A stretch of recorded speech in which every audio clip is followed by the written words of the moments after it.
Vision cinema house தயாரிப்பில் சீனு ராமசாமி இயக்கத்தில் ஏகன் மற்றும் யோகி பாபு இணைந்து நடிக்கும் கோழிப்பண்ணை செல்லத்துறை செப்டம்பர் 20 முதல் திரையரங்குகளில். Your dream vacation to Malaysia starts from ₹24,999 only with GT Holidays. இவங்க குடும்பத்துல எல்லாம் உங்களுக்கு தெரியலனா பல பேர் பல கட்சியில இருக்கிறாங்க. பிஜேபியில இருக்கிறாங்க, திமுகல இருக்கிறாங்க, ஏடிஎம்கேல இருக்கிறாங்க, இன்னொரு ஜாதி கட்சியில கூட யாரோ ஒரு பையன் இருக்கிறான். அவங்க குடும்பத்துல இளைஞரணி மாநாடு நடத்துனீங்க சேலத்துல, ஆடலும் பாடலும் நிகழ்ச்சி வச்சிங்கன்னு பல விமர்சனங்கள் வந்த இடத்துல.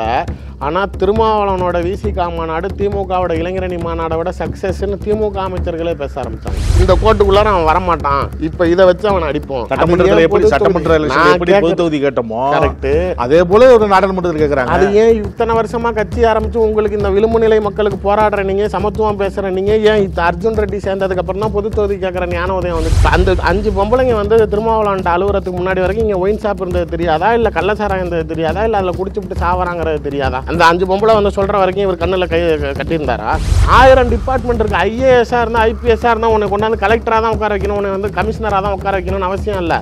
அடையாளமே தெரியாத டிபார்ட்மெண்ட்ல அடிச்சு எங்கேயாவது மூலையில் உட்கார வைக்க முடியும். கூட்டணியில் இருந்துக்கிட்டு சொல்றப்ப எந்த கவர்மெண்ட் அசிங்கப்படுத்துறீங்க, எந்த முதலமைச்சர் அசிங்கப்படுத்துறீங்க? அப்போ வேணும்னு தானே செய்றீங்க. நாளைக்கு எங்களை ஜாதி பார்த்து ஒதுக்குறாங்க, எங்களுக்கு பொது தொகுதி எம்பி கொடுக்கல, நாளைக்கு எங்களுக்கு ஆட்சியில் பங்கு கொடுக்கலன்னு நாளைக்கு திமுகவை குறை சொல்லிட்டு அந்த இடத்துல வந்து எடப்பாடி பழனிசாமி ஏசுநாதர் மாதிரி கையை விரிச்சுக்கிட்டு வாங்க நான் உங்களை அணைத்துக் கொள்கிறேன், நான் உங்களுக்கு துணை முதலமைச்சர் பதவி தரேன்னா அப்படியே அங்கிட்டு ட்ரிப்ட் அடிக்கிறதுக்கு தானே இந்த வேலை பண்றீங்க.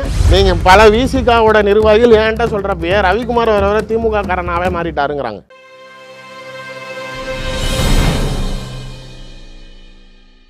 இப்ப 26ல் பாமகவுக்கு நாளைக்கு சூழ்நிலை இல்லை, சட்டமன்றத்துக்குள்ளார போகணும். பிஜேபி கூட பயணிச்சா போக முடியாது. அப்ப அவங்க வந்து ஏடிஎம்கே கூட போற ஐடியாவில் இல்லை.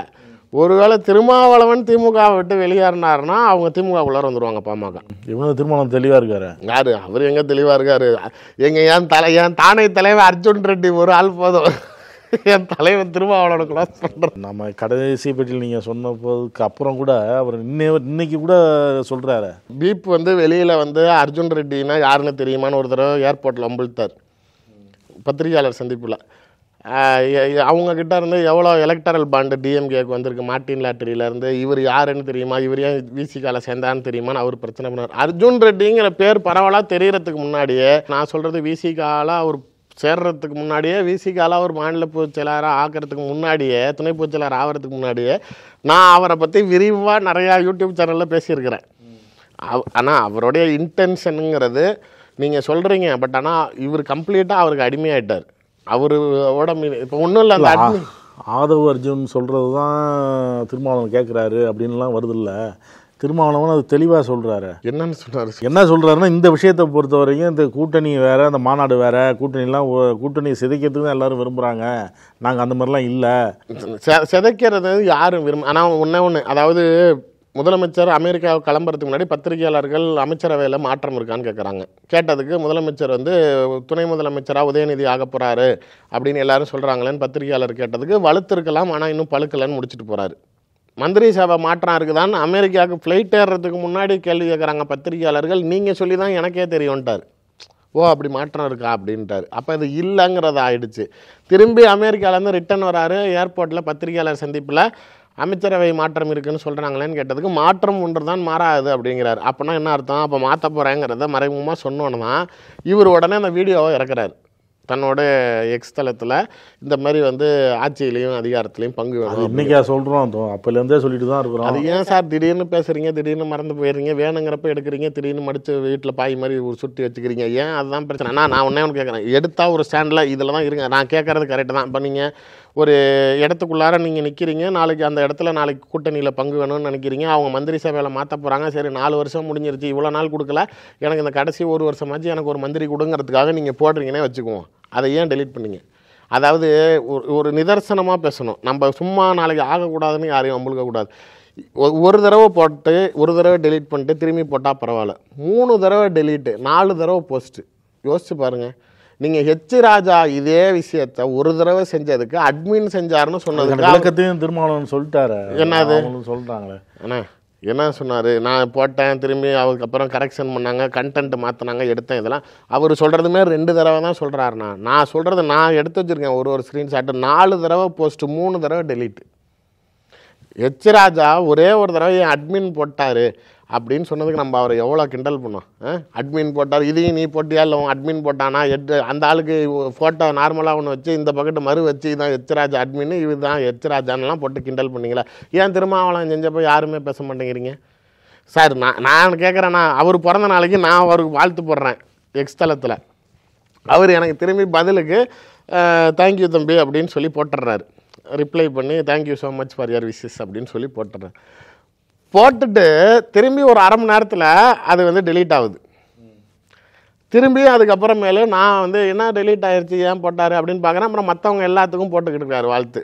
அவர் தொடர்ச்சியாக அவருக்கு பிறந்த நாள் வாழ்த்து சொன்னவங்க எல்லாத்துக்கும் வாழ்த்து போட்டுக்கிட்டு இருக்காரு.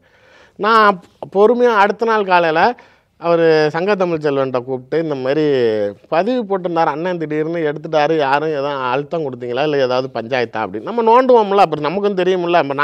இப்போ நான் திருமாவளவனுக்கு வாழ்த்து போட்டேன்னு சொல்லி என்கிட்ட நிறையா பேர் என் ஜாதிகாரெல்லாம் சண்டை போட்டான். நீங்கள் என்னங்க அவருக்கெல்லாம் போய் வாழ்த்து போட்டுக்கிட்டு இருக்கீங்க அப்படின்னா, நான் அதையும் மீறி நான் சமுதாயத்தை மீறி ஒரு அரசியல் கட்சி தலைவருங்க, தனிப்பட்ட முறையில் என் மேலே ஒரு பிரியம் கொண்டவர், அதுக்காக போட்டேன் அப்படிங்கிறப்ப நாங்கள் எதிர்ப்பை சந்தித்து உங்களுக்கு வாழ்த்து போடுறப்ப நீங்கள் பதில் போட்டதை ஏன் டெலீட் பண்ணீங்கன்னு தெரிஞ்சுக்கிற ஆர்வம் எனக்கும் இருக்கும்ல. அப்போ நான் உள்ளே போடுறேன்.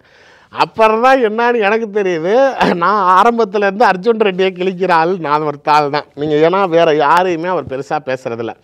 யூடியூபில் பேசும் பொருளாக இருக்கக்கூடிய நபர்களையோ இல்லை அது மீடியாக்களையோ கையில் வைத்திருக்கக்கூடிய ஒரு ஆள். ஒரு புரிதலுக்கே சொல்கிறேன், நான் அர்ஜுன் ரெட்டியோட குறுகிய வரலாறு. அவர் ஈசிஆரில் ஒரு ஜிம்மில் கோச்சாக இருக்கிறார். அந்த கோச்சுக்கு மார்ட்டின் லாட்ரியோடைய மகள் அடிக்கடி அந்த ஜிம்முக்கு போவாங்க. அங்கே போகிறவங்க காதல் ஆகிறாங்க, லவ் பண்ணுறாங்க, கல்யாணம் பண்ணிக்கிறாரு. இவர் மார்ட்டின் லாட்ரியோட மருமகன் ஆயிடுறாரு. மார்ட்டின் லாட்ரியை பற்றி எல்லாத்துக்கும் தெரியும், கோடி கோடியாக இருக்குது. அதனால் மருமகன்ட்ட இன்றைக்கி நீங்கள் எனக்கு எவ்வளோ கோடி வேணும்னாலும் கொடுங்க, நான் கொடுக்குறேன், இந்த 500 கோடியாக 1000 கோடியாக வச்சுங்கிற அளவுக்கு இவருடைய அடையாளம் மாறிடுச்சு. தன்னுடைய தரத்தை மாற்றிக்கொள்வதற்கு எல்லாருக்கும் ஒரு ஐடென்டிட்டி வேணும்ல. இந்த பழைய சாயத்தை அழிக்கணும்ல, அந்த ஜிம் கோச்சுங்கிற ஐடென்டிட்டியை உடைக்கணுங்கிறப்ப இவர் என்ன பண்ணுறாரு, அரசியல்வாதிகளுக்கு ப்ரமோஷன் மேனேஜ்மெண்ட் கம்பெனின்னு ஒன்று இருக்கும்ல, அதை உருவாக்குறாரு. ஒரு புரிதலுக்கே சொல்லணும்னா, இப்போ நான் கூகுளில் போகிறேன், திருச்சி சூர்யா அப்படின்னு என் ஃபோட்டோ என் பேரை டைப் பண்ணேன் கூகுளில்னா, கீழே இந்த நீங்கள் பண்ண வேலை தான் இந்த டெய்ஸியோட ஆடியோவாக வரும்ல. அப்போ இதெல்லாம் நெகட்டிவ் பேர். இப்போ இந்த கம்பெனிக்கிட்ட நான் போய் பணம் கொடுத்தேன் அப்படின்னா இது எல்லாத்தையும் எடுத்துருவான். இல்லை அப்படின்னா கொண்டு போய் கடைசி 12வது பக்கத்தில் வச்சுருவான் கூகுளில். அதாவது இன்னைக்கு என் பேரை போட்டால் என்னை பற்றி நல்லபடியாக தான் வரும். இவர் வள்ளலே அப்புறம் கிளவியை கட்டி பிடிச்சிட்டு புத்தகம் கொடுக்குற மாதிரி, இல்லை குழந்தைக்கு நாளைக்கு படிப்பு புத்தகம் கொடுக்குற மாதிரி, இந்த மாதிரி வள்ளலே கல்வி வள்ளலே பெருந்தன்மையிலே இந்த மாதிரி ஒருத்தவங்கள செல்ஃப் ப்ரமோஷன் மேனேஜ்மெண்ட் கம்பெனி லட்சக்கணக்கில் அவங்ககிட்ட பணத்தை வாங்கிக்கிட்டு அவங்கள வந்து முன்னேற்றி கொடுக்கறதுக்கு ஒரு கம்பெனியை உருவாக்குறாரு. இப்போ இந்த கம்பெனி மறைமுகமாக திமுகவுக்கும் ஒரு கட்டத்தில் வேலை பார்த்துச்சு. ஆனால் கிஷோர் கூட இருக்கிறது. ஆமாம், அதாவது பிரசாந்த் கிஷோர் ஒரு பக்கத்து ஒரு கட்சிக்கு திமுகவுக்கு வேலை பார்த்தப்ப இவர் கட்சிக்கு இல்லாமல் அங்கே தனிநபர்கள் ஒரு சில முக்கியமான தலைவர்களுக்கு இவர் இந்த ப்ரொஃபைல் மேனேஜ்மெண்ட் கம்பெனி வேலை பார்த்து கொடுக்குறாரு. இவரும் சபரீசனும் நெருங்கிய நண்பர்கள். இந்த நிறையா பிரச்சனை வந்துச்சு, இந்த வாட்சோட விலைகள்லாம் தெரியுமா, கோடிக்கணக்கு வாட்செல்லாம் வச்சுருக்கிறாருன்னு அதெல்லாம் பரிசீலித்தவர் அர்ஜுன் ரெட்டி அவர்கள். ஸோ இந்த இருவருக்கும் இருக்கக்கூடிய நெருக்கம் இது எப்படி வெளியில் பிரதிபலிக்குது அப்படின்னா, இவருக்கு எம்பி சீட் ஆசைப்படுறாரு. இவங்க குடும்பத்தில் எல்லாம் உங்களுக்கு தெரியலன்னா பல பேர் பல கட்சியில் இருக்கிறாங்க. பிஜேபியில் இருக்கிறாங்க, திமுகவில் இருக்கிறாங்க, ஏடிஎம்கேல இருக்கிறாங்க, இன்னொரு ஜாதி கட்சியில் கூட யாரோ ஒரு பையன் இருக்கிறான் அவங்க குடும்பத்தில். இது மாதிரி எல்லா அரசியல் கட்சியிலையும் இருக்கிறவங்க இவர் என்ன பண்ணுறாரு, இவருக்கு எம்பி ஆசை வருது. பாராளுமன்ற தேர்தல் வேட்பாளர்களோ கூட்டணி பங்கீடை பொறுத்த வரைக்கும் உதயநிதியோட முடிவு தான் இறுதியானது அப்படிங்கிற மாதிரியான ஒரு கட்டத்தில் அப்போ அர்ஜுன் ரெட்டிக்கு நாளைக்கு சபரீசன் அவர்கள் திமுகவில் சேர்த்து அவருக்கு சீட்டு கொடுங்கன்னு சொன்னாலும் உதயநிதி கண்டிப்பாக அர்ஜுன் ரெட்டிக்கு கொடுக்க மாட்டாருன்னு சொல்லிட்டு சபரீசனுடைய அழுத்தத்தில் தான் அர்ஜுன் ரெட்டி போய் திருமாவளவனோட சேர்றாரு. இப்போ திருமாவளவனை சேர்த்து விடுறதுக்கு அவரை கூப்பிட்டு வச்சு பேசுகிறப்ப அவருக்கு ஒரு ஆதாயம் இருக்கணும்ல. அந்த சூழ்நிலையில் நம்ம வந்து உங்கள் மாநாடை முழுசாக அவர் செலவேற்றுக்குவார், தேர்தல் சமயத்துலேயும் உங்களுடைய பாராளுமன்ற தொகுதிக்கு உங்களுக்கு தனியாக 100 ரூபா கொடுத்துருவார். மாநாட்டுக்குமே 100 ரூபா கொடுத்துருக்காரு. அங்கே பெரம்பலூரில் போட்டாங்க, சிறுகனூரில் அதுக்கு போட்டப்பயுமே வந்து. ஆனால் உண்மையிலேயே சொல்லணும், நீங்கள் அதில் சத்தியமாக சொல்கிறேன், கட்சிக்குள்ளார பேசின பேச்சு. இளைஞரணி மாநாடு நடத்துனீங்க சேலத்தில், ட்ரோனுக்கு மட்டும் நாளைக்கு அத்தனை கோடி செலவு பண்ணீங்க, பிரியாணியை போட்டிங்க, எல்லா இடத்துலையும் நாளைக்கு நெகட்டிவ் ஆச்சு, சீட்டு கட்டு விளாண்டுக்கிட்டு இருந்தால் இளைஞரணியோடைய மாநாடு பேசும்பொருள் இல்லாமல் க்ரௌடு இல்லை, ஆடலும் பாடலும் நிகழ்ச்சி வச்சிங்கன்னு பல விமர்சனங்கள் அந்த இடத்துல. ஆனால் திருமாவளவனோட விசிகா மாநாடு திமுகவோட இளைஞரணி மாநாடை விட சக்ஸஸ்ன்னு திமுக அமைச்சர்களே பேச ஆரம்பித்தாங்க. அந்த அளவுக்கு இவரும் அதை மறைமுகமாக அது சபரிசனுடைய பணி தான். அந்த இடத்துல கரெக்டாக காசை இறக்கி அந்த வியூ ஆங்கிள் வச்ச வரைக்கும் இப்போ நீங்கள் இளைஞரணியோட மாநாடு ஷட்டர் போட்டிருந்தது, இந்த மேலே ட்ரோன் விட்டு ஃபுல் வியூலாம் காட்ட முடியாது. இவங்களோடது கம்ப்ளீட்டாக அந்த வியூ ஆங்கிள் பகலில் நடந்தது, வெயிலுங்கிறனால ஷட்டர். ஆமாம், அது ஒன்று போட்டிருந்தேன். ஆனால் பரப்பளவுங்கிறது அது ஜாஸ்தி. இளைஞரணி மாநாடு இது வரைக்கும் எந்த அரசியல் கட்சியும் போடாத அளவுக்கு பெரிய பந்தல் போட்டு அவ்வளோ பேருக்கு செஞ்சதுங்கிறது அது வேற. பட் இவங்க அந்த குறுகிய இடத்துக்குள்ளார அதிகமான டபுள் ஃபோக்கஸ் கொடுத்து, நீங்கள் பிரதமர் வந்தார் கோயம்புத்தூர் மாநாட்டுக்கு, இவர் வந்து 10 லட்சம் பேர் வருவான் அப்படின்னாரு பீப்பு பத்திரிகையாளர் சந்திப்பில் சந்திச்சு. ஆனால் உண்மையிலேயே அங்கே போட்டிருந்த சேரு 1 லட்சம் சேரு, அங்கே வந்தது 2 லட்சம் பேர். அதுவுமே கம்ப்ளீட்டாக அப்படி அளவு கடந்த கூட்டமாலாம் தெரில. ஆனால் அந்த கடைசி சேர் வரைக்கும் ஃபுல்லாக இருந்த மாதிரி ஒரு தோற்றத்தை காட்டினோன்னா பிரதமர் ப்ரோக்ராம் சக்ஸஸ்ன்ட்டாங்க. ஆனால் போட்டிருந்த சேருன்னு பார்த்தீங்கன்னா 1 லட்சம் சேரு தான். அதுமாரி இங்கே விசிகாவோட தான் இடத்த வந்து கம்மியாக வச்சுட்டு அதிகமான ஆட்களை இறங்கி ஆங்கிளை விட்டு சக்ஸஸ் பண்ணிட்டாங்க. இப்போ திருமாவளவனுக்கு நமக்கு தேர்தல் சமயத்தில் பணமும் தராங்கிறான், கட்சிக்கையும் பார்த்துக்கிறதுக்கு பணம் தராங்கிறான். திருப்பதி உண்டிகளே என் கைக்கு வந்துருச்சா அப்படிங்கிற மாதிரி அல்வா மாதிரி தூக்கிக்கிட்டார். நீங்கள் அவர் காலையில் இவர்கிட்ட பேசாமல் எதுவும் செய்கிறது கிடையாது. அதே மாதிரி இவர் கார் ஓட்டுறாரு, அவர் உக்காந்து போகிறாரு. எங்கே அவர் இருக்காருன்னு கட்சிக்காரன் பல பேருக்கு தெரிலனாலும் ஆனால் இவருக்கு தெரியாமல் இல்லை. அர்ஜுன் ரெட்டி தான் ஐடென்டிட்டி. நீங்கள் அப்படிங்கிற அளவுக்கு இவர் கம்ப்ளீட்டாக வந்துடு. இப்போ இதில் வாங்க மேட்ருக்கு. இப்போ எம்பி சீட்டு திருமாவளவன் வந்து திமுகவில் கேட்குறாரு. நீங்கள் நல்லா சீட்டு கேட்டாங்க. நல்லா ஒரு பத்திரிகையாளர் சந்திப்பையே பாருங்கள். 3 ரிசர்வ்டு கான்ஸ்டிடுவன்சி சொல்லுவார். அந்த 3ல் ஏதாவது 2 கொடுங்க அப்படிங்கிறார். ரைட்டு, 3ல் 2ங்கிறது ஓகே. ஆனால் பொது தொகுதியில் 4 ஆப்ஷன் கொடுத்துட்டு எனக்கு அதில் ஏதாவது 1 கொடுங்க.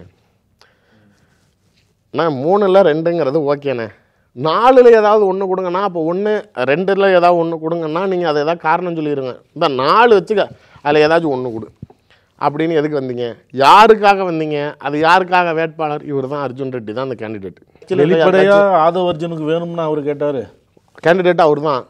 கேண்டிடேட்டா பின்னால் அது பொது தொகுதி வாய்ப்பு இருக்குன்னு சொன்னாரு. ஆனால் பொது தொகுதி கேட்டது அவருக்கு தானா? நீங்கள் எப்படி வெளிப்படையா இன்னாருக்கு தான் வேணும் அப்படின்னு அது நீங்கள் பொது தொகுதி கொடுத்துருந்தா அப்புறம் சீட்டு கொடுத்துருந்தா தெரிஞ்சிருக்கும்ல. நீங்கள் அவருடைய டார்கெட்டை அவர் பெரம்பலூர் ஜெயிச்சுட்டு வரோம். பெரம்பலூர் ஜெயிச்சோம், இந்த தடவை நாங்கள் ஜெயிப்போம். பெரம்பலூர்ல கூடுதலாக ஒரு தொகுதி கேட்குறாங்க. சட்டமன்றத்தில் எப்படி சட்டமன்ற எலெக்ஷன் எப்படி பொது தொகுதி கேட்டோமோ அதே போல ஒரு நாடாளுமன்றத்தில் கேட்குறாங்க. அது ஏன் இத்தனை வருஷமா கட்சி ஆரம்பிச்சு உங்களுக்கு இந்த விளிம்பு நிலை மக்களுக்கு போராடுற நீங்க, சமத்துவம் பேசுற நீங்க, ஏன் அர்ஜுன் ரெட்டி சேர்ந்ததுக்கு அப்புறம் தான் பொது தொகுதி கேட்குற ஞான உதயம் வந்துச்சா? அதுக்கு முன்னாடி நாளைக்கு உங்களுக்கு சமூக போராளிங்கிறீங்க. உங்களெல்லாம் கற்பனை பண்ணிட்டு ஆதவ அர்ஜுனுக்கு வேணும்னு சொன்னா அந்த நேரத்தில் ஆதவ கற்பனைங்கிறது வெளியில 1000 பேசலாம். ஆனால் எனக்கு இங்கே இவர் ஏன் கட்சிக்குள்ளார வந்தார், இவர் யார் இவ்வளோ ரோல் ப்ளே பண்ணது, இவர் எத்தனை கோடி ரூபாய் எதுக்கு செலவு பண்ணுறாரு, ஏன் பெரம்பலூரில் மாநாடு போட்டாங்கங்கிற வரைக்கும் எனக்கு தெரியும். ஏன்னா பெரம்பலூர் வந்து பொது தொகுதி இப்போ முன்னாடி ரிசர்வ்லேருந்து மாற்றிட்டாங்க. பொது தொகுதியில் பெரம்பலூரில் கண்டெஸ்ட் பண்ணுறதுக்கு தான் இவர் தமிழ் செல்லம் ஒரு பொது தொகுதி ஒரு பொது ஊடகத்தில் பொது தொகுதி கேட்டதுங்கிறப்ப நாளைக்கு நீங்கள் அர்ஜுன் ரெட்டிக்கு தானே இன்னும் கேள்வியாளர் கேட்டதுக்கு அப்படிலாம் கொடுக்க மாட்டார். அப்படி கொடுத்தா நாளைக்கு நானே கட்சியை விட்டு வெளில போவேங்கிறார். நீங்கள் கட்சியோடைய துணை வன்னி அரசும் மற்ற தலைவர்களும் இவ்வளோ நாள் கட்சியில் உழைச்சதுக்கு இவர் பெருசாக என்ன உழைச்சிட்டாரு? நீங்கள் வந்தோடனே கட்சியோட துணை பொதுச் செயலாளர் கொடுக்குறீங்க. சொல்லுங்கண்ணா, நீங்கள் சொல்கிற பார்வைக்கே வச்சுக்குவோம். பொது தொகுதி அப்பவே ஒரு விளக்கம் கொடுத்தாங்கல்ல, என்னன்னு வந்து பேசும் பொருள் ஆச்சு. அப்போ நாளைக்கு எலக்ட்ரல் பாண்டை பற்றி வந்ததுனால கட்சி ஆரம்பிக்கும் போது நம்ம வெறும் தலித்துக்கு மட்டும் கிடையாது, எல்லாரும் இருக்கிறது தான் கட்சி. கரெக்ட். அப்பவே நாங்கள் வந்து கேட்கறது உயர் பதவிகள்லாம் பலருக்கு கொடுத்துருக்கோம். ஏன் உங்களுக்கு வேற யாருக்கும் அந்த வெளிச்சம் பிறக்கலை? ஏன் அது நாளைக்கு அர்ஜுன் ரெட்டிக்கு மட்டும் பிறக்குதுன்னு கேட்குறேன் நான். நீங்கள் இதுக்கு முன்னாடி வேறு யாருக்காச்சும் செஞ்சு நாளைக்கு அப்போ சொல்லியிருக்க வேண்டியது தானே? இது நாளைக்கு இது ஜாதி கட்சி கிடையாது, நீங்கள் பாமகவை பேசுகிறீங்க, பிஜேபியை இந்து கட்சிங்கிறீங்களே, அப்போ உங்களுக்கு என்ன பார்வை இருக்குதுன்னு ஒத்துக்கங்க. நீங்கள் நாளைக்கு மது ஒழிப்பு மாநாடுன்னு ஒரு ட்ராக் எடுக்கிறது நீங்கள் டிஎம்கேவை அட்டாக் பண்ணுறதுக்கு தான் எடுக்கிறீங்க. நீங்கள் ஏன்னா 2016 சட்டமன்ற தேர்தலில் நாளைக்கு திமுக தான் பூரண மது விலக்குன்னு தமிழ்நாட்டில் ஒரு ஸ்டாண்ட் எடுத்தது. அவங்க உண்மையிலேயே எடுத்த ஸ்டாண்ட் எதுனால அப்படின்னா, என் புருஷன் குடிச்சிக்கிட்டே இருக்கிறான், ஐயோ கடையை மூடிட்டான், நாளைக்கு அவன் குடிக்க மாட்டான், நாளைக்கு இப்போ பெண்களோட மகளிரோட வாக்கெல்லாம் திமுகவுக்கு ஆதரவு பிறக்கும்னு பழைய காலத்து அரசியல் கணக்கில் நாளைக்கு கணக்கு போட்டாங்க. ஆனால் இப்போ பொம்பளைங்க எல்லாமே சில பேர் குடிக்க ஆரம்பிச்சுட்டாங்க. இன்னொன்று புருஷன் குடிக்காமல் இருக்கிறதுக்காக யாரும் பெருசாக போய் ஓட்டு போடணுங்கிற அளவுக்கு வரதில்லைங்கிறப்ப அது டோட்டலாக நெகட்டிவ் ஆகி திமுகவுக்கு அது ஒரு பெரிய அடியாயிருச்சு. நீங்கள் எவ்வளவோ சர்ச்சைகள் வந்துச்சு. நாளைக்கு உங்கள் கட்சியில் இருக்கிறவங்களாம் சாரா ஆலை வச்சுருக்காங்களே அப்படின்னப்பெல்லாம் நாங்கள் ஆலையை வச்சுருக்கவங்களே பத்திரிகையாளர் சந்திப்பு வச்சு நாங்கள் ஆலையை மூடிடுறோம்ப்பா, இல்லை நாளைக்கு நாங்கள் இங்கே சேல்ஸ் பண்ணலப்பா, நாங்கள் வெளியே மாநிலத்துக்கோ இல்லை ஏற்றுமதிக்கோ நாங்கள் பயன்படுத்திக்கிறோம்ப்பா அப்படிங்கிற அளவுக்குலாம் வந்துட்டாங்கங்கிறப்ப டோட்டல் ஸ்டாண்டை மாற்றினாங்க. ஆனால் அந்த தேர்தலில் அடி விழுந்தப்போ நீங்கள் நல்லா உங்களுக்கு தெரியும், இவங்க பூர்ண மத விலக்குங்கிறாங்க. 2 பேர் ஏடிஎம்கே டிஎம்கே 2 பேரோட அஜெண்டா அந்த தேர்தல் சமயத்தில் வாக்குறுதி கொடுத்தது எல்லாமே ஒரே மாதிரி தான் இருந்துச்சு. நானும் 2 ஃபேனு தரேன், நானும் 2 ஃபேனு தரேன், நான் 3 மிக்சி தரேன், நான் 3 மிக்சி தரேன், நான் லேப்டாப் தரேன், நான் ஸ்கூட்டர் தரேன். இது அதாவது +1+1ங்கிற மாதிரி தான் இருந்துச்சு 2 பேரோட தேர்தல். இதில் முக்கியமாக 2 பேருக்கும் மாற்று எது என்னன்னா, திமுக பூர்ண மது விலக்கு, அதிமுக படிப்படியாக குறைப்போம். இதுதான் இவங்க ஸ்டாண்டு. இது மற்றது எல்லாமே ஒன்று தான், நீங்கள் எது வேணாலும் எடுத்து பாருங்கள், மற்ற எல்லாமே ஒரே மாதிரி தான் இருந்துச்சு. ஒரே ஒரு டிஃப்ரென்ஸு, இவங்க படிப்படியாக அவங்க அந்த அம்மா ஏதோ கணக்கு பண்ணி நம்ம படிப்படியாக குறைப்போன்னு சொல்லிட்டு அந்த அப்படியே நாளைக்கு அதாவது நான் நடுவில் செவுத்தில் நின்றுக்கிட்டாங்க, இந்த பக்கமும் இல்லை அந்த பக்கமும் இல்லை அப்படிங்கிற மாதிரி. இவங்க நான் மொத்தமாக மூடுவேன் அப்படின்னோன்னா அது அடி விழுந்தோன்னா தான் இன்றைக்கி யாருமே அதை பற்றி பேச மாட்டேங்கிறாங்க. நான் முன்ன சொன்னது தான், எடப்பாடி பழனிசாமிக்கு இப்போ நேத்தி கூட அதை தெளிவுபடுத்தியிருக்காரு. நாளைக்கு ஒன்றிணையுமா அதிமுக நிறையா பத்திரிகைகள் எழுதுது, நாளைக்கு ஒன்றிணையும் நீக்கப்பட்டவர் தான்ட்டாரு. நாங்கள் ஒன்றிணைஞ்சு தான் இருக்கோம், நீக்கப்பட்டதுனானா அப்போ அவங்கள சேர்த்துக்கிறதுக்கு அவர் தயாராக இல்லைன்னா ஒரு வலுவான கூட்டணி இல்லாமல் எடப்பாடினால் கண்டிப்பாக 26ல் ஜெயிக்கிறதுக்கு இல்லை. அவர் அந்த டெபாசிட் வாங்கிறதுக்கோ இல்லை ஓரளவுக்கு நாளைக்கு சில இடங்களில் பரவலாக ஒரு நல்ல ஒரு ஓட் மார்ஜின் கொண்டுட்டு வரணும்னா அவர் கண்டிப்பாக ஸ்ட்ராங்கான கூட்டணி வேணும். இல்லைனா டோட்டல் க்ளோஸ் முடிஞ்சு நீங்கள் 26ல் நாளைக்கு போக வேண்டியது தான் கோயந்தான்ட்டு, அதுக்கு மேலாம் ஒன்றும் செல்ஃப் எடுக்காது. ஸோ அவருக்கு நான் போன தடவை சொன்னது, நம்ம பேட்டியில் சொன்னது தான், நான் ஒன்று விஜய் இல்லை காங்கிரஸ், இதுதான் அவர் கணக்கு. நீங்கள் விஜய் பொறுத்த வரைக்கும் நான் அவங்க தரப்பில் நான் கொஞ்சம் ரொம்ப தீவிரமாக விசாரித்த வரைக்கும் விஜய் ரொம்ப தெளிவாக இருக்கா அப்படின்னா அவர் சட்டமன்ற தேர்தலில் போட்டியிட போகிறதில்ல. அதே மாதிரி தனித்து போட்டி 234 சட்டமன்ற தொகுதியிலையும் அவங்களுடைய ரசிகர் மன்றத்தோடைய நிர்வாகிகள் வேறு யாரையும் கட்சியில் புதுசாக சேர்க்க போகிறதும் இல்லை, யாருக்கும் இது பண்ண போகிறதில்ல. கம்ப்ளீட் யங்ஸ்டர்ஸ் டீமு அவங்களோட ரசிகர் மன்றத்தில் அவங்களுக்குன்னு இருந்தவங்க. அதே மாதிரி உள்ளாட்சி தேர்தல் இப்போ 6 மாதத்தில் திமுக அறிவித்தாலும் உள்ளாட்சி தேர்தல்லையும் தமிழ்நாடு முழுக்க போட்டியிடுறதா இருக்காங்க அவங்க. ஆனால் தனித்து தான் போட்டிங்கிற கணக்கில் இருக்கிறப்ப அதை தனிச்சு போட்டிடுறது. இப்போ அதை சீமான் ஸ்மெல் பண்ணதுனால தான் இவ்வளோ நாள் அண்ணன் தம்பி கை கோக்க போகிறோம், விஜய் வருவா அப்படி, இப்போ பாருங்கடா நான் போகிறேன்டா அப்படின்னு சொல்லிக்கிட்டு இருந்தவர் இவங்க ஸ்டாண்டு இதுதான், நம்ம தான் போகிறான்னு சொல்கிறான், அவன் சட்டையே பண்ண மாட்டேங்கிறான்னு தான் நாங்கள் தனித்து போட்டி, அதுவும் என் தலைமையை விஜய் ஏற்றால் நான் வருவேன் அப்படின்னு சொல்லிட்டு, அதாவது கீழே விழுந்தாலும் மீசையில் மண்ணு ஓட்டலன்னு டைலாக் பேசிட்டு ஒதுங்கிட்டார். இப்போ விஜய் வரமாட்டார் ஏடிஎம்கேக்கு. அப்போ நீங்கள் நாளைக்கு இங்கே இருக்கிறது திமுகக்குள்ளார இருக்கிற கட்சிகளை குட்டிகளாட்டா பண்ணால் மட்டும்தான் நீங்கள் நாளைக்கு எடப்பாடி வாழ முடியும். நீங்கள் போன தடவை பிஜேபி இருக்குமா, எடப்பாடி இப்போ பிஜேபியும் அதிமுகவும் ஒன்றா இருக்குமா இருக்காதா, திரும்பி சேருமா சேராதா, இல்லை தேர்தலுக்குள்ளார கடைசியாக சேர்ந்துருவாங்க. கேண்டிடேட் லிஸ்ட்டு பிஜேபி வர வரைக்கும் பிஜேபியில் சொல்லிக்கிட்டு இருந்தாங்க, இல்லை ஏடிஎம்கே அலைன்ஸ் கன்ஃபார்ம் ஆக போதுங்க, அதனால தான் லிஸ்ட்டு வெயிட் பண்ணிக்கிட்டு இருக்காங்க, அதனால் ரிலீஸ் பண்ண மாட்டாங்க. டிடிவி ஓபிஎஸ் இந்த தடவை தேர்தலில் நீங்கள் எந்த தேர்தல்லையும் இவ்வளோ லேட்டாக தமிழ்நாட்டில் கேண்டிடேட் லிஸ்ட் வந்ததே இல்லை. எல்லா கட்சியுமே இதுக்காக அது வெயிட்டிங், அதுக்காக இது வெயிட்டிங், இப்படியே தான் இருந்துச்சு. ஏடிஎம்கே ஃபஸ்ட்டே வந்துடும். ஆமாம், எந்த கட்சியுமே போடலை. ஓபிஎஸ் டிடிவி கூட்டணியே நாளைக்கு இங்கே இருக்கிற மாநில தலைவர் வாயை தொன்னு ஆமாம் அவங்க கூட தான் கூட்டணியை சொல்லலை. ஓபிஎஸும் டிடிவியும் மோடி ஆட்சி சிறந்த ஆட்சி, மோடிக்கு பின்னாடி நிற்கணும்னு அவங்க ஓப்பனாக சொல்கிறாங்க. ஆனால் கட்சி இவங்க கூட போக போகிறேன்னு சொல்லலை. ஏன்னா இவங்க கூட போனால் ஏடிஎம்கே கட்டாயிரும். இந்த ஒரு கலையபுரம் நடந்துக்கிட்டே இருந்துச்சு, பட்டியல் தள்ளி போய்கிட்டே இருந்துச்சு வேட்பாளர் பட்டியலுங்கிறப்ப இந்த சமயத்தில் அதிமுகவுக்கு போதுமான நேரம் இல்லை ஒரு வலுவான கூட்டணி உருவாக்குறதுக்கு. இப்போ டைம் இருக்குது, இப்போ அந்த டைமுக்குள்ளார அவங்க சேர்க்கணும். இப்போ வெளியில் இருக்கிறது எதுவும் வராது. அவருக்கு ஏதோ ஒரு பெரிய மாற்றத்தை உருவாக்கக்கூடிய ஒரு கட்சி வேணும். அதுதான் திருமாவளவனை வச்சு காங்கிரஸை கூட இழுக்கலாம்.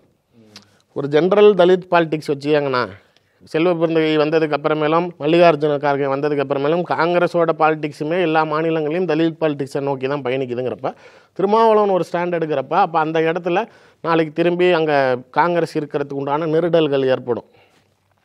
வெளிப்படையாக நாளைக்கு ஒரு கட்சி அடையாளப்படுத்தி வெளில போயிட்டாங்க அப்படிங்கிறப்ப அவங்களுடைய ஒரு குழப்பத்தை ஏற்படுத்த தான் இந்த வேலை பார்க்குறாரு. அதுக்கு தான் நாளைக்கு நான் அதான் சொன்னேன், அவருக்கு நட்டமே கிடையாது.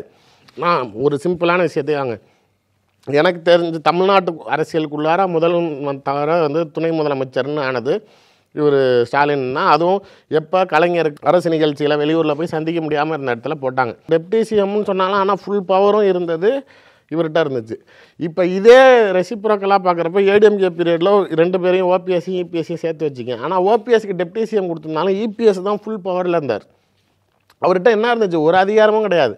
ஒரு நல்ல சொன்னாரு அது என்ன பதவி ஒன்றும் சும்மா ஒரு அதிகாரமும் கிடையாது, நல்ல போர்ட்ஃபோலியோவும் கிடையாது, சும்மா பேருக்கு ஒரு டம்மியாக தான் வச்சுருந்தாரே தவிர. ஸோ டெப்டி சிஎம்மை டம்மியாக வைக்க முடியுங்கிறத இபிஎஸ் காட்டிட்டார். அது அவருக்கு நல்லாவே தெரியும். இப்போ ஓபிஎஸ் இருந்ததுனால அவருக்கு என்ன நட்டமாச்சு? இப்போ நான் 2 டெப்டி சிஎம் கொடுத்தாலும் காங்கிரஸுக்கு ஒன்று வச்சுக்க, விடுதலை சிறுத்தைகளுக்கு ஒன்று வச்சுக்கன்னு சொன்னால் கூட அவருக்கு எந்த வகையிலும் பாதிப்பு ஏற்பட போகிறதில்ல.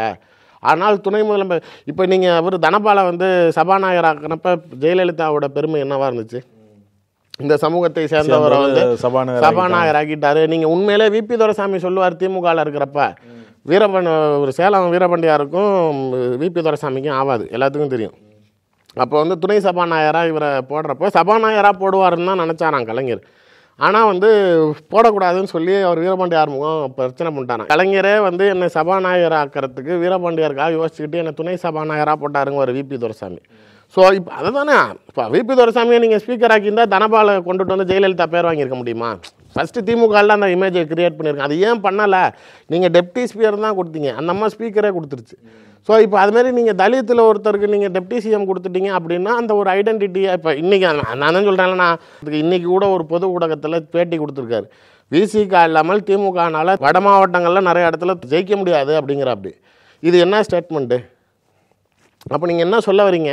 அப்போ நான் இல்லைன்னா நீ ஆட்சிக்கு வர மாட்டேன், நீ தோற்றுருவா அப்படிங்கிறது இது என்ன கான்ட்ரடிக்டரியாகவே போகுது. 2 பக்கத்துமே ஒன்று இந்த ஸ்டாண்ட். அதான் சொல்கிறேன்ல, வீடியோ போடுறாங்க அப்புறம் எடுக்கிறாங்க, அப்புறம் வீடியோ போடுறாங்க எடுக்கிறாங்க. இப்போ எனக்குமே அந்த பிறந்தநாள் வாழ்த்து போட்டு எடுத்ததுங்கிறது இது வந்து அதுதான் சொல்கிறேன் பாருங்க. ஏன் அதை எடுத்தாங்க அப்படின்னா அர்ஜுன் ரெட்டியோடைய அக்சஸில் இருக்குது. ஏன்னா இந்த அக்கௌண்ட்டு 4 பேர் கண்ட்ரோலில் இருக்குது.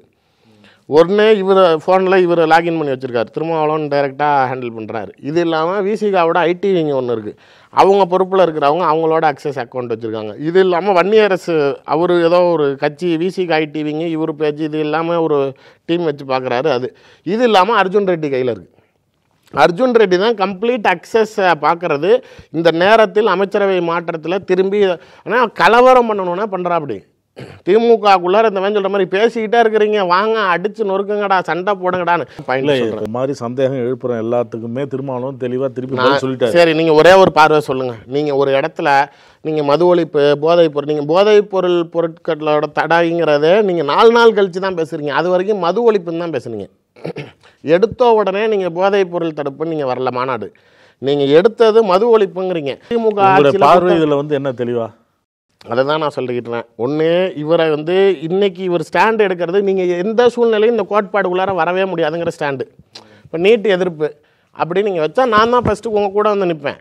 இப்போ இது மாதிரி வேறு மக்கள் எந்த வகையில் பாதிக்கப்பட்டாலும் திமுக கண்டிப்பாக வந்து நிற்கும். இல்லை முடியாத விஷயமா நாளைக்கு கண்டிப்பாக மத்திய அரசாங்கத்தோடு நாங்கள் கூட்டணி வைப்போம், காங்கிரஸ் ஆட்சி அமைக்கும், அப்போ நான் சொல்லி உனக்கு செஞ்சு தரேன், நாளைக்கு நம்ம போய் ஒரு இடத்துல போராட முடியும். ஆனால் இந்த விஷயத்தை எந்த சூழ்நிலையிலும் தொடவே கூடாது, மது ஒழிப்புங்கிறத இனிமேட்டு பேச்சே எடுக்கக்கூடாதுன்னு வச்சிருக்கிற திமுக நீங்கள் வேணும்னே அந்த ஸ்டாண்ட் எடுக்கிறப்ப எப்படி உங்களுக்கு வந்து ஆதரவு கொடுக்கும்? இது வேணும்னே அரசியல். இந்த கோட்டுக்குள்ளார அவன் வரமாட்டான், இப்போ இதை வச்சு அவனை அடிப்போம். நான் கேட்குற கேள்வி, எனக்கு தெரிஞ்ச வரைக்கும் ஒரு அரசியல் கட்சி நாளைக்கு வந்து ஒரு பூர்ண மது விலக்கு வேணும், தமிழ்நாட்டில் இருக்கிற எல்லா ஒயின் ஷாப்பு முன்னாடியும் பூட்டு போடுற ஆர்ப்பாட்டம் நடத்தினது இல்லை, என்னுடைய முதல் கையெழுத்து இதை நோக்கி தான் நான் வந்து பூர்ண மது விலக்கு ஒயின் ஷாப்லாம் க்ளோஸ் பண்ணுவேன்னு இண்டிவிஜுவல் ஸ்டாண்டு பரவலாக எல்லா மக்கள்கிட்டையும் கொண்டு போய் சேர்த்ததுங்கிறது அன்புமணி ராமதாஸ். பாமகங்கிற ஒரு அரசியல் கட்சி தான் அந்த ஸ்டாண்டை வந்து மக்கள்கிட்ட அடிமட்டம் வரைக்கும் கொண்டு போய் நீங்கள் அவங்கள வரக்கூடாது.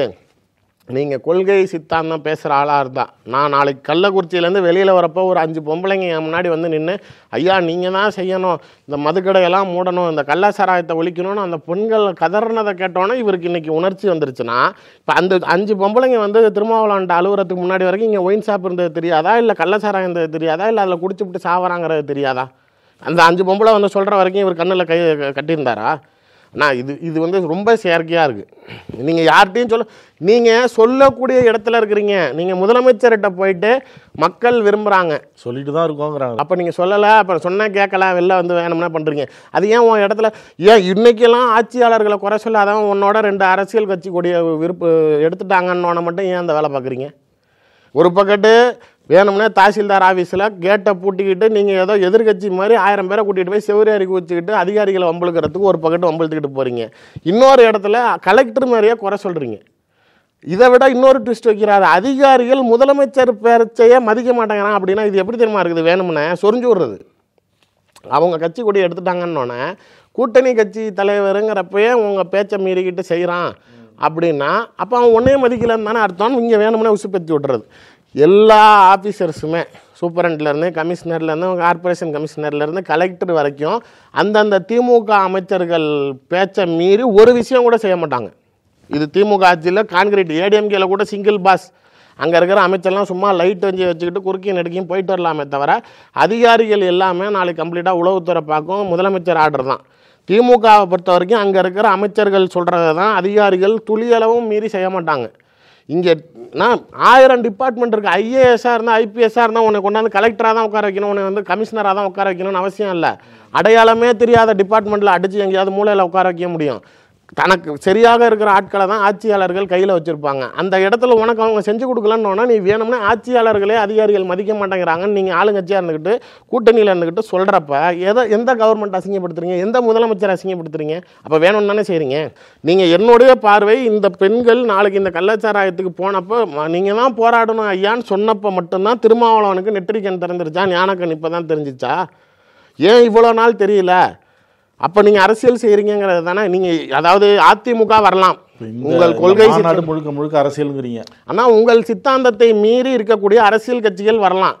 திருமாவளவன் விஜய் வரலாம், எடப்பாடி வரலாம், எல்லாம் வரலாம். ஆனால் திமுகவுக்கு போக மாட்டேன். நான் இன்னொன்று கேட்குறேன். இப்போ அறிவாலயத்துலேருந்து வெளியில் வரப்போ பத்திரிகையாளர்கள் கேட்குறாங்க, சார் நீங்கள் வீடியோவை டெலீட் பண்ணீங்க, எடுத்தீங்க, போட்டிங்க, அதெல்லாம் வேறு. உங்கள் நிலைப்பாடு என்னன்னா அது தேர்தல் வரப்போ பேசிக்கிறாங்கிறாரு. அப்போ தேர்தல் வரப்போ பேசிக்கலான்னு சொல்கிறவர் அப்போ அதுக்கு முன்னாடி ஏன் வீடியோ போடுறீங்க?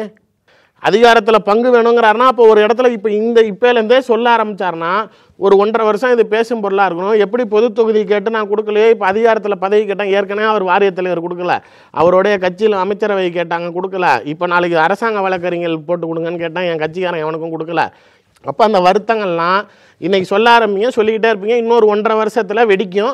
அப்போ அந்த ஹைப்பை நீங்கள் கிரியேட் பண்ணி நாளைக்கு ஒரு இதுனா சமூக நீதி கட்சி, நாளைக்கு எங்களை ஜாதி பார்த்து ஒதுக்குறாங்க, எங்களுக்கு பொது தொகுதி எம்பி கொடுக்கல, நாளைக்கு எங்களுக்கு ஆட்சியில் பங்கு கொடுக்கலன்னு நாளைக்கு திமுகவை குறை சொல்லிவிட்டு அந்த இடத்துல வந்து எடப்பாடி பழனிசாமி ஏசுநாதர் மாதிரி கையை விரிச்சுக்கிட்டு வாங்க நான் உங்களை அணைத்துக் கொள்கிறேன், நான் உங்களுக்கு துணை முதலமைச்சர் பதவி தரேன்னொன்னே அப்படியே அங்கிட்டு ட்ரிப்ட் அடிக்கிறதுக்கு தானே இந்த வேலை பண்ணுறீங்க. அதை பொறுத்து வந்து பார்ப்போம். ஆனால் உறுதியாக நான் சொல்கிறேன் 2026 வரைக்கும் நான் நீங்கள் ரப் பண்ணவே இல்லைன்னா வச்சுக்குவோண்ணா. அப்போ நாளைக்கு உங்களோட கட்சியோட துணை பொதுச் செயலாளர் ஒரு சேனலில் போயிட்டு நாளைக்கு நான் இல்லாமல் நீ வட மாவட்டங்களில் ஜெயிக்க முடியாதுன்னு ஒரு ஆளுங்கட்சியை பார்த்து சொல்கிறீங்க அப்படின்னா அப்போ நீங்கள் ரப் பண்ணுறீங்க தானே அர்த்தம். நான் என்ன கேட்குறேன், திருமாவளவனுக்கு உங்களுக்கு ரெண்டாம் கட்ட தலைவர்கள் விட்டுருங்க, என்ன சொல்றாரு அதான மெயின். அவரோட மூளையா இவர் தாங்கிறேன். அவர் ஒன்றும் இல்லாமல் தான் இருக்கிறாரு. இப்போ எல்லா இடத்துலையும் ஒரு கட்சிக்குள்ளார அப்போ கட்டுப்பாடு இல்லைங்கிறீங்களா? அப்போ நாளைக்கு கீழே இருக்கிறவன் என்ன வேணாலும் பேசுவான், திருமாவளவன் பேசுறதை மட்டும் பேசுங்கன்னா அப்போ உங்கள் கட்சியில் அவனை ஏன் துணை பொதுச் செயலாளர் வச்சிருக்க? அப்போ உங்கள் கட்சியோட கட்டுப்பாட்டில் நாளைக்கு உன்னோட நிர்வாகிகள் இல்லை. திருமாவளவனை நான் உன் கட்சியோட ஆட்களே மதிக்கிறேன் சொல்லாமல் அப்போ பணம் வச்சிருக்க ஒருத்தன் நாளைக்கு உன்னை என்ன வேணாலும் ஆளலாம், என்ன வேணாலும் பேசலாம். அது பணம் வச்சிருக்கிறதுனால திருமாவளவன் கேள்வி கேட்க மாட்டாரா? நான் கேட்கறது உங்களுக்கு திராணி இருக்குல்ல, நீங்கள் தான் ஊரில் இருக்கிறவனுங்களாம் நாளைக்கு பாடம் இருக்கிறீங்களா மீசியை முறுக்கி விட்டு அவங்களுக்கு அந்த எதிர்ப்பை காட்டணும்னு நீங்கள் திமுகவுக்கு எதிராக முடிவு பண்ணீங்கன்னா நேரடியாக காட்டுங்க சார். நான் ஒன்று சொல்கிறேன். போன தடவை 2 எம்பி நின்னாங்க. 2ல் 1 உதயசூரியனில் நின்னார் ரவிக்குமார். நீங்கள் ரவிக்குமாரோடைய அழுத்தத்தினால தான் திமுகவோட கூட்டணி இன்னும் தொடருது தெரியுமா? நான் சொல்கிறேன் உங்களுக்கு. நீங்கள் பல விசிகாவோட நிர்வாகிகள் ஏன்ட்ட சொல்கிறப்பயே ரவிக்குமார் வர திமுக காரனாகவே மாறிட்டாருங்கிறாங்க.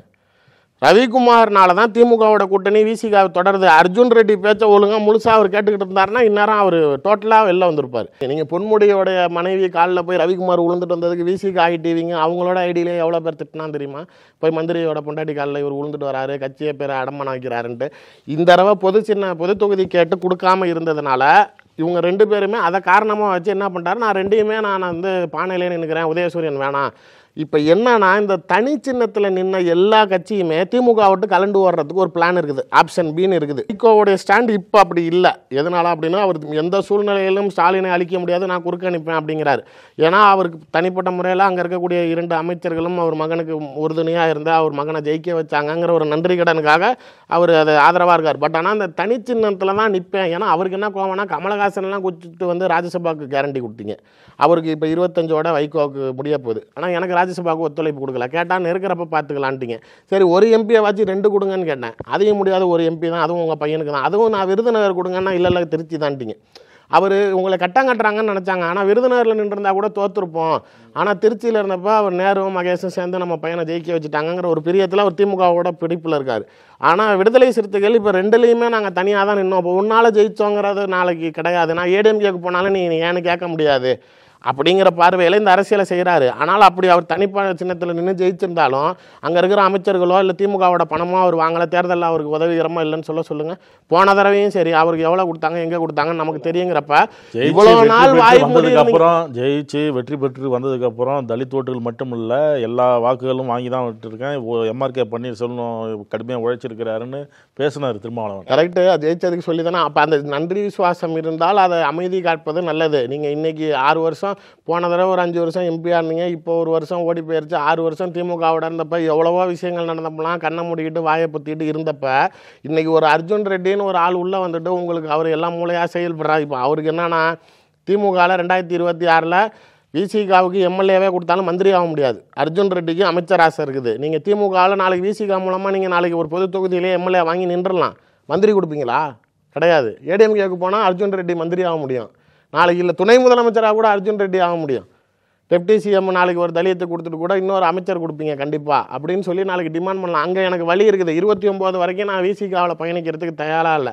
காசு அதான் எங்கே இருந்தால் ஒன்றும் இல்லாமல் இருந்த எனக்கு வந்து திடீர்னு கோடிக்கணக்கில் காசு வந்துருச்சு. அதிகாரத்தை நோக்கி பயணிக்கிறப்ப ஒருத்தர் தலையாட்டி பொம்மை மாதிரி கிடச்சிருக்கப்ப ஆட்டி பார்க்குறாரு. சென்னையில் அரசு பள்ளியில் மகாவிஷ்ணுங்கிறவர் பேசுனது பெரிய விஷயமாகி அது இப்போ அவர் கைது செய்யப்பட்டு உள்ளே இருக்கிறார். அவன் ஆக்சுவலியே சொல்லணும்னா அவன் வந்து ஒரு ஸ்டாண்டப் காமெடியன். இவன் இப்படி ஒரு டீமை ஃபார்ம் பண்ணி அங்கங்கே கூப்பிட்டு போகிறான். கொடைக்கானல், ஊட்டி கூலிங்கான பிளேஸுக்கு தான் கூப்பிட்டு போகிறது. கூப்பிட்டு போய் அங்கே சும்மா இருக்கிறதே எவனும் சும்மா இருக்க மாட்டான்.